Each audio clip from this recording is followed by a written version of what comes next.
बिस्मिल्लाहिर्रहमानिर्रहीम अस्सलाम वालेकुम। और ये है जैस्मिन प्लांट। इसको मोतिया, चमेली वगैरह के नाम से इसको हम पुकारते हैं। और ये खूबसूरत खुशबूदार प्लांट है और इसमें बहुत ज़्यादा भर भर के फ्लावर्स आते हैं और ये एक बेल की तरह बढ़ता है।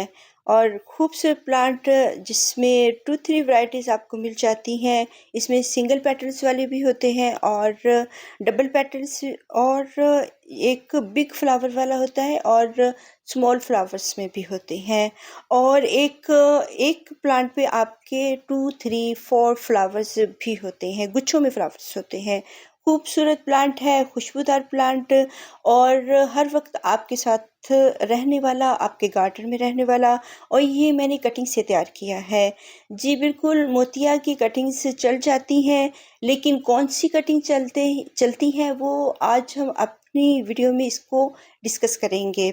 ये मेरा जो है कटिंग से तैयार किया हुआ प्लांट है और आप देख सकते हैं इसकी बहुत सारी ब्रांचेस बन चुकी हैं और ये बहुत फैल चुका है।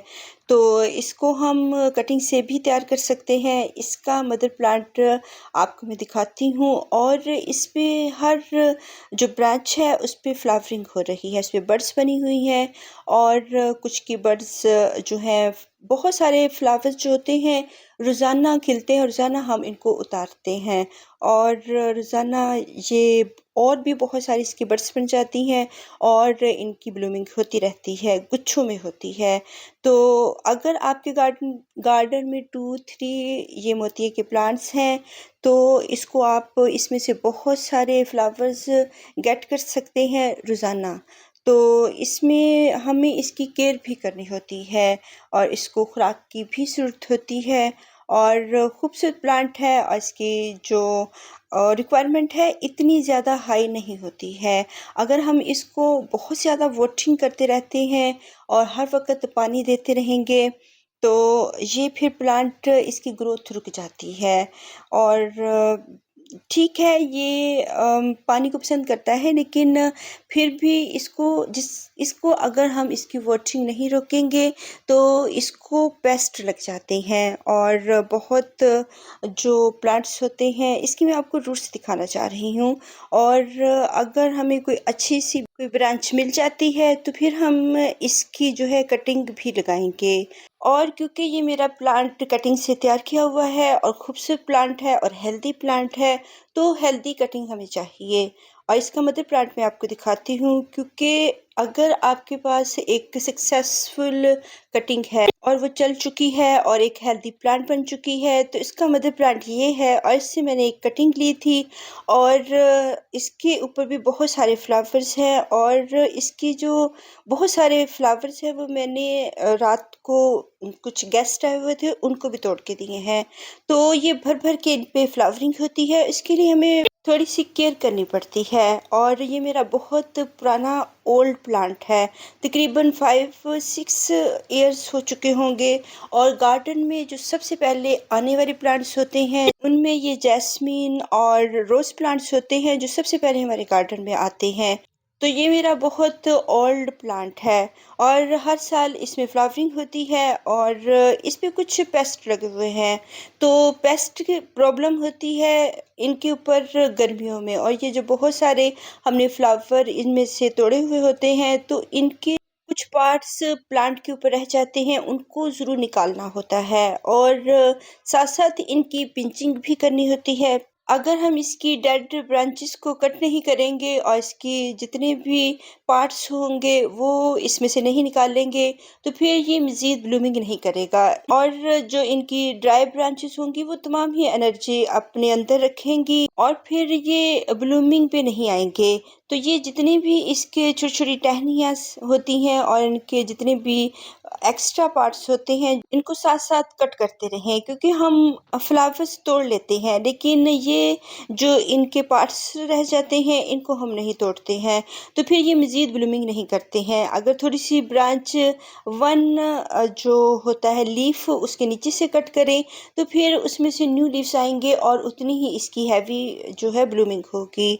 और अगर हम ऊपर से पिंच करते रहते हैं, एक लीफ से ही आप अगर इसकी ब्रांच कट कर देते हैं उधर से 2 न्यू ब्रांचेस निकलेंगी। जितनी न्यू ब्रांचेस आएंगी उतने ही न्यू फ्लावर्स आएंगे, और फेडे हुए फ्लावर्स भी उतार दें। और एक जो होती है फ्लाई होती है इस मौसम में, गर्मियों में, जो कि प्लांट्स के ऊपर बैठती है, इनके लीव्स को कट करती है। अगर हम पेस्टिसाइड कोई कर देते हैं इनके ऊपर तो फिर वो फ्लाई जो है वो नहीं आएगी। एक मक्खी सी होती है जो कि इनके लीव्स को भी कट कर देती है। बहुत से जो प्लांट्स होते हैं उनके लीव्स को कट करती है, और बहुत सारे लीव्स को वो ख़राब करती है और इनके ऊपर अंडे भी देती है। तो उसके लिए इनके ऊपर कोई भी मच्छर मारने वाला कोई भी पेस्टिसाइड जो कि बहुत हार्श किस्म का ना हो, बहुत डाइल्यूट हो, बहुत माइल्ड सा हो, जो कि प्लांट को नुकसान ना पहुंचाए। तो शाम के टाइम अगर वो पेस्टिसाइड इनके ऊपर कर दिया जाता है तो फिर वो फ्लाई जो होती है वो इनके लीव्स को कट नहीं करती, और ना ही वो इनके ऊपर अपने कोई अंडे वगैरह देती है। तो इससे हमारा प्लांट जो होता है वो बच जाता है। और इसके अलावा इसके जो भी ख़राब हुए हुए लीव्स हों जिनके ऊपर पेस्ट लगे हुए हों उनको कट करना बहुत ज़रूरी है। जितने न्यू लीव्स आएंगे उतनी ही न्यू फ्लावरिंग होगी, और बहुत भर के फ्लावरिंग होगी, क्योंकि इनके न्यू ब्रांचेस पे ही फ्लावरिंग होती है।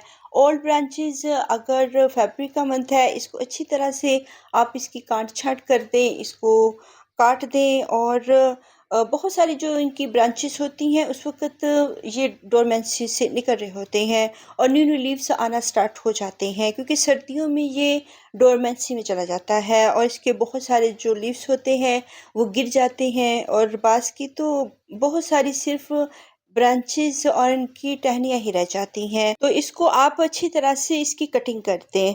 तो अब ये जितने भी इसके पेस्ट वाले लीव्स हैं इनको हम निकालेंगे ताकि ये तमाम प्लांट को ख़राब ना करें। तो इसकी भी हम ट्रीटमेंट आज करेंगे, क्योंकि अगर इसके ऊपर कुछ पेस्ट लगे हुए हैं और हम इसको अपने जो है होममेड पेस्टिसाइड से इसको ठीक कर सकते हैं। इसकी ब्रांचेस पे भी बहुत ज़्यादा पेस्ट लग जाते हैं और उनको हम अपने होममेड पेस्टिसाइड से भी ठीक करेंगे। इसकी ब्रांचेस भी हेल्दी होंगी, इन पे हेल्दी फ्लावरिंग होगी, और वो मक्खी के लिए हम इसको स्प्रे इसको करना पड़ेगा, कोई जहर वाला स्प्रे जो कि कोई मच्छर मारने वाला हो, या वैसे प्लांट्स के लिए हल्का फुल्का सा कोई जहर इनको ज़रूर स्प्रे करना पड़ता है। तो अब इसकी एक ब्रांच हम लेते हैं, एक हेल्दी ब्रांच लेंगे, और फिर हम इसको अब कटिंग से लगाएंगे और इसकी प्रोपगेशन करेंगे। और वो कटिंग लगाने का तरीका इसका थोड़ा सा डिफरेंट होता है दूसरे प्लांट्स से।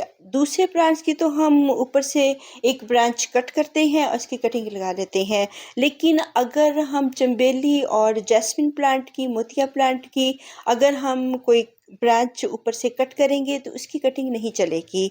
इसकी हम रूट से इसकी जो कटिंग लेंगे, रूट से बहुत सारी ब्रांचेस निकली होती हैं, तो एक ब्रांच को हम कट करेंगे और इसके साथ जो है काफ़ी ज़्यादा रूट्स आ जाती हैं। तो इसको जो है हम अब कट करेंगे और दूसरे पोर्ट से इसको सेपरेट करेंगे। तो अगर आपके पास कोई नाइफ़ है, किसी छुरी की मदद से इसको कट करें, और क्योंकि इससे ये कट नहीं हो रही है तो हम इसमें नाइफ़ का इस्तेमाल करेंगे, और कोशिश करें कि अच्छा सा क्लीन कट हो। और अगर हम इसको ब्रांच को कट करें तो उसमें रूट्स ज़रूर आने चाहिए। अब ये नाइफ़ है और इसके साथ हम इजीली इसको कट करेंगे, लेकिन ये बहुत हार्ड है क्योंकि इसके साथ बहुत ज़्यादा ब्रांचेस बनी हुई हैं, और एक ये गुच्छे की सूरत में इसकी रूट्स होती हैं और बहुत सारी इसके अंदर से ब्रांचेस निकलती हैं, और इसको हमने रूट से ही लेना है। अगर हम इसके ऊपर से कोई कट करके लगाएंगे तो वो नहीं चलेंगी, और इस तरह हमारे पास दूसरा प्लांट हमें हासिल नहीं होगा। अब इसकी रूट से हम बहुत सारे जो कटिंग्स हासिल कर सकते हैं, जितनी ब्रांचेस होंगी उतनी ही हमें इनकी कटिंग्स मिल जाएंगी। अब बहुत ज़्यादा इसकी रूट्स तो इसके साथ नहीं आई हैं, लेकिन ये एक हेल्दी, एक रूटेड, वेल रूटेड ब्रांच है, और इसमें छोटी छोटी सी बहुत सारी रूट्स हैं। और ये अगर रूट वाला हिस्सा है तो इससे ज़रूर इसकी कटिंग चल जाती है। और क्योंकि ये बहुत लंबा सा है तो इसको हम थोड़ा सा कट करेंगे। पहले जो मेरे पास ब्रांच थी वो इतनी लंबी नहीं थी, तो वो मैंने पूरी की पूरी ही लगाई थी, और उसके साथ 2 ब्रांचेज़ थी। तो ये एक ब्रांच हमारे पास आई है, अगर 2 ब्रांचेज़ आ जाएँ तो वो एक बहुत अच्छा सा हेल्दी जो कटिंग है, एक पूरे का पूरा जो पौधा है, वो प्लांट हमारे हाथ में आ जाता है। तो इसकी जो सॉइल है, हम सैंडी सॉइल लेंगे और इसमें थोड़ी-सी जो होती है गोबर की खाद और लीफ कंपोस्ट शामिल है, और कटिंग में हम बहुत हैवी खाद यूज़ नहीं करते हैं, वरना उससे कटिंग जो होती है ख़राब हो जाती है, येलो होती है और ख़त्म हो जाती है। सैंडी सॉइल का इस्तेमाल करें, और बहुत माइनर सी इसमें खाद होनी चाहिए, ना होने के बराबर। तो इसमें एक लीफ ज़रूर होना चाहिए इसकी ब्रांच में, और इसकी हम खाली ब्रांच नहीं लगाते हैं, इसमें थोड़े से लीव्स होने चाहिए, और वो फिर इसको ताकत देते हैं। अगर ये लीव्स ड्रॉप हो जाते हैं वक्त के साथ साथ, ये ब्रांच येलो हो जाती है, लेकिन इसकी जो रूट्स हैं उससे न्यू ब्रांच निकल आती है। पहले भी मैंने कटिंग लगाई थी और इसको मैंने शेडी एरिया में रखा, और ज़ाहिर है जो कटिंग्स होती हैं उनको हम शेडी एरिया में ही रखते हैं। तो इसकी रूट्स बनाने के लिए हमें धूप की ज़रूरत नहीं होती, इसकी फ्रूटिंग के लिए, फ्लावरिंग के लिए हमें धूप की ज़रूरत होती है। तो इसको हम अच्छी तरह भर के वाटरिंग कर देंगे। मौसम बहुत अच्छा हो चुका है, बारिश हो चुकी है और मज़ीद बारिशें भी होंगी नेक्स्ट वीक। तो इसके लिए ये मौसम बहुत अच्छा है कटिंग लगाने का, और रेनी सीज़न में हम इसकी कटिंग्स लगाते हैं। तो इसको हम भर के 2-3 मरतबा वाटरिंग कर देंगे। ये ब्रांच येलो होगी, ख़त्म हो जाएगी, इसका लीफ भी झड़ सकता है, लेकिन ये जो जड़ें हैं इसमें से न्यू ब्रांचेस आएंगी, और न्यू ब्रांचेस आएंगी और ये प्लांट हमारा कहीं नहीं जाएगा। ये हमें एक प्लांट हासिल हो चुका है, और जब सॉइल ड्राई होगी तो फिर हम इसको वाटरिंग करेंगे। और इसकी ये आपने टेंशन नहीं लेनी कि ये ब्रांच सूख गई है, इसको निकाल कर फेंक दें, बल्कि आप इसके अंदर से न्यू आने वाली ब्रांच का वेट करें, और वो ही एक प्लांट बनेगा। आप देख सकते हैं कि मेरा एक बुशी प्लांट है, एक हेल्दी प्लांट है, और आप एक मदर प्लांट से बहुत सारे प्लांट्स तैयार कर सकते हैं। जितनी इसकी ब्रांचेस हैं उतने ही प्लांट्स आप इसके तैयार कर सकते हैं, लेकिन ऊपर की जो टिप वाला एरिया होता है उसमें से इसकी कटिंग्स नहीं चलेंगी। इसका डिफरेंट तरीका है प्लांट बनाने का, प्रोपगेशन करने का। तो मोती की जितनी भी हम ये ऊपर वाला पार्ट इसकी अगर हम ये सॉइल में लगाएंगे तो बहुत मुश्किल से यह हो सकता है कि इसकी कोई कटिंग चल जाए, लेकिन ये नहीं चलेंगी। जो इसका हिस्सा होता है रूट्स वाला, वो तो डेफिनेटली चल जाएगा। अगर ये ब्रांच ड्राई भी हो जाती है, नहीं भी रहती है, तो इसकी जड़ों में से बहुत सारी ब्रांचेस आपको मिल जाएंगी। और बाज़ अक़्क़त ऐसा भी होता है कि सर्दियों में इसके लीव्स, जैसे इसके मदर प्लांट्स के लीव्स जो हैं वो गिर जाते हैं, इसके भी गिर जाते हैं, तो हम समझते हैं कि हमारा प्लांट डेड हो जाता है, लेकिन वो नहीं हुआ होता। तो गर्मी आने पर फरवरी में वो जो है न्यू ब्रांचेस आ जाती हैं। अब ये खाद है, इसके लिए हम ज़रूर देंगे खाद, और इसमें मैंने आपको जो दिखाया है वो है वाटरमेलन के छिलके। तो इसमें बहुत सारे फेडे हुए फ्लावर्स शामिल हैं, इसमें वाटरमेलन के छिलके और पोटैटो पील्स, और इसमें मैंने दाल, भिगोई हुई दाल के जो जो पानी वेस्ट होता है वो भी इसमें डाला हुआ है। तो बहुत सारी पोटेशियम, पोटाश और बहुत सारे न्यूट्रिएंट्स और कैल्शियम, आयरन, बहुत सारा इसमें हमें मिल जाता है, और ये बहुत अच्छी खाद है जो कि हमारे प्लांट्स के लिए बहुत फ़ायदेमंद है, और अच्छी फ्लावरिंग के लिए पोटाश की ज़रूरत होती है। तो जो मैंने आपको चीज़ें दिखाई हैं वो इन सभी में पोटाश होती है। तो इसकी कटिंग को हम कोई भी खाद नहीं देंगे जब तक कि वो हेल्दी एक प्लांट नहीं बन जाता है। तब तक इसकी कटिंग को हम रखेंगे शेड एरिया में, और उसको धूप में भी नहीं रखेंगे। अगर धूप में रखेंगे तो इसकी ब्रांचेस ड्राई हो जाएंगी और ख़त्म हो जाएंगी। तो जब हमने प्लांट की फ्लावरिंग लेनी है, एक mature plant, healthy plant, young plant, तो फिर हम उसको धूप में रखेंगे। बेबी प्लांट को हम धूप में नहीं रखते हैं, क्योंकि उसकी हमें बहुत ज़्यादा हेल्थ चाहिए होती है, लीव्स चाहिए होते हैं। तो लीव्स जो होते हैं वो शेडी एरिया में बनते हैं।